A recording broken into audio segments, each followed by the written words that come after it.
I do not like trying to sell people. I don't like waking up early every day. Never have. I'm an introvert. I don't like confrontation. God did not make me for that. I don't do well in chaotic environments. Exclamation point. I'm just not good at. Oh, my bad. Play the intro.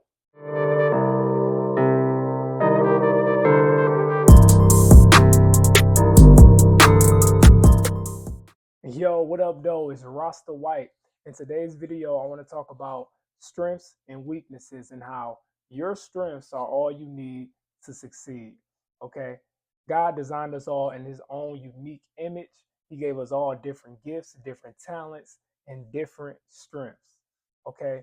As we go through life, for some reason, though, we find ourselves always focused on the weaknesses that we have from the world nagging at us, people telling us our shortcomings, people always going at us about what we're not good at, the negatives, right? So we spend so much time ignoring the strengths and the gifts that we already do have and spend all of our focus on how can I fix this weakness? How can I change it? How can I make myself better? How can I change this about myself, change that about myself? And then I think God just laugh at us and be like, yeah, son or daughter, I designed you a certain way. I gave you three gifts and you're not using none of them.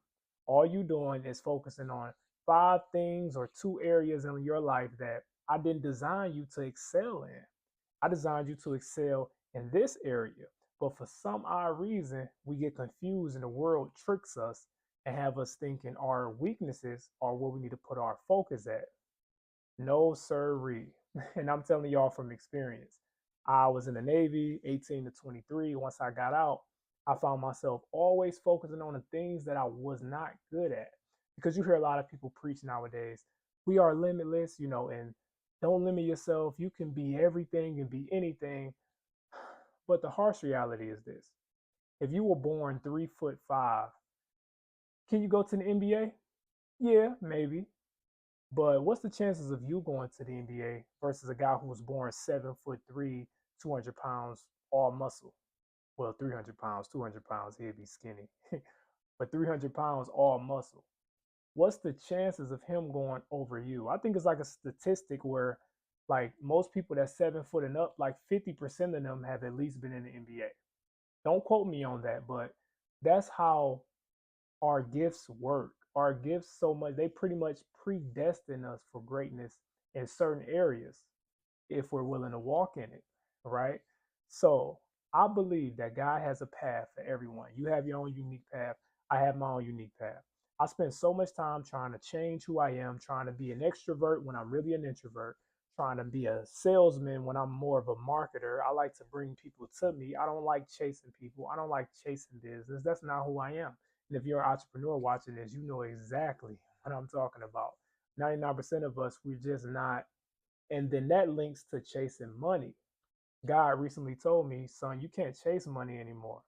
So if you're gonna be a salesman, you got to be helping people. You got to be genuinely helping people. You can't be out here making sales just for a check at the end. For me, that's not enough to motivate me. And I learned that as an entrepreneur, money is not enough to push me. It's not enough to wake me up every day. Still feel a void. I still feel emptiness when I find myself doing things that are focused on my weaknesses, ignoring who I really am, and trying to please people in other areas. But that's a whole nother video.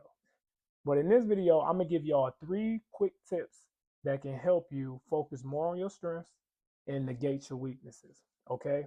And the first one is simple as this: double down on your strengths. What do I mean by that? You should be spending at least 80-90% of your energy utilizing the strengths that you have. Okay, for example, I believe the gift God gave me is the gift to create things and to enjoy it. So now what I do is create content like this, create videos. I be on Canva designing thumbnails. I do things like that because I believe I'm gifted in that area and I enjoy it. I used to be a real estate agent. And when I was a real estate agent, one thing that you have to do if you're a real estate agent, you already know this, is make those cold calls. Okay. I hated it. I did not like calling and prospecting. It just wasn't nothing I looked forward to. It's constant rejection, constant drainage from me. I knew people that succeeded in those areas. They could make calls every day, all day, do it for a living, and be happy. But me, that's not a gift of mine. Like, I do have a gift of communication, I believe. I believe I'm pretty good at talking to people one to one, but I'm not good at trying to convince somebody to do something. That's just not me. The way I rather do it is you clicked on my video and you're watching it right now. If I persuade you to focus on your strengths more than your weaknesses, and mainly persuade you to listen to God and pray to God and figure out what your strengths are, I'm happy with that. But I'm not going to call your phone while you're in the middle of a meeting or at work or something and be, hey, bro, hey, man, stop what you're doing right now. I need you to listen. And you're going to be like, man, who is this? Click. You know what I'm saying? So my focus is using the strengths and the gifts that I have. I've learned to double down on that. Now, on the flip side, you may be thinking, well, do that mean, what if I have a weakness that is holding me back in life? What if I don't like waking up early every day? That's one. That's a weakness I've always had. I struggled in school mainly because I didn't want to get up and go. So I used to always miss my first few classes and things like that, especially when I was a teenager, because my parents pretty much gave me, they kind of let, I was more independent, 15, 16. So they kind of was like, if you go to school, you go to school. If not, you're not. So I struggled waking up early every day. Even when I was in the military, I did it, but it was a lot of times I got in trouble because I just didn't get up. I just slept in. That's always been a weakness of mine, is waking up early every day. So now I wake up at 9 a.m. I told myself, set one little rule. I'm gonna be up by 9 a.m. period. I'm not trying to get up at 3 o'clock in the morning no more. Shout out to ET. I love that he do that. I'm not trying to get up at 5. Right now, I'm just gonna focus on getting up at 9, because guess what? Productivity is not just about waking up early every day. It's about how I'm shooting this video right now at 4:57 p.m. It really doesn't matter. Waking up in the morning, though, don't get me wrong, you do get a nice flow, you get a nice morning routine, and motivation stack up, but that's a whole nother video as well. But understand that the weaknesses that I have, I'm learning to not let them hold me back and not rely on turning them to strengths. You get what I'm getting at? Don't worry about relying on them. The strengths that you do have, let's use them to our advantage. Let's amplify them, 10x them, whatever you want to do with them. If you're a person that likes to create things, let's spend 4 hours a day creating stuff. If you're a person that likes to sing, let's spend 4 hours a day singing, not worrying about production and vocals and all that stuff. If you like singing, you need to be spending that time singing, right? If you love writing, I love writing. I spend a lot of that time sitting around journaling, drawing out stuff, writing out emails, whatever it is that you write. Let's start spending that time doing those things that we are already gifted at. So no matter what, as life go by, you will know you at least use the gift that God gave you in the way he wanted you to use it. That's the second one, okay? Ask God for guidance. Make sure whatever the gifts that you know you have, first figure that out, pray about it, learn, experiment, explore. That's how you end up finding what you love doing. And ask God, what do you want me to do with this?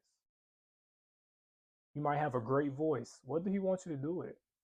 You might be gifted with words, gifted at writing. What do he want you to do with it? Do he want you to write books for kids? Do he want you to write a novel? Do he want you to just be a website designer for local company businesses and you write all of the emails and all of that stuff? What do God want you to do? That's what you need to figure out. That is the biggest tip I can give you. And last but not least, embrace your weaknesses. I got cut out there. But embrace your weaknesses. Embrace who you are. Like, I'm gonna embrace this imperfection right here. I just got cut out in the middle of the video, but I understand that it's something I could show to the people. The people want to see stuff that people don't like to see a person that's perfect. So stop trying to be perfect. People don't follow those people. People follow the great leaders that people mainly follow, if you notice, are leaders with flaws. Who's your favorite artist? Who's your favorite musician? Who's your favorite movie actor? I'm sure you know flaws about them, but that also brings you more to them because you see more of that humility side of them. We all are human. God designed us all differently for a reason. He made us all imperfectly perfect with strengths and with weaknesses. And if you keep trying to go against God's purpose for you and trying to change exactly who you is and blah, blah, blah, and nah, but I want to be this person. I want to be a confrontational person. I don't like confrontation. And I'm speaking this me too. Like I don't really like confrontation. And yes, there's times where you need to step up and defend yourself or stand up for somebody you love and things like that. I'm not saying you should never do that. But understand if you're a person who just don't like confrontation, that don't mean you need to go out and seek it. You can live a life where you design things to where it's something you don't really have to deal with. So those are my tips for that. Just embrace the imperfection, embrace who you are. Take those strengths and run with them. You have those gifts that nobody else have. Only you. You are one of one. I'm Rasta White. Make sure you like, comment, and subscribe for more content like this about unleashing your inner hero and becoming the best version of you. God is good. Peace out.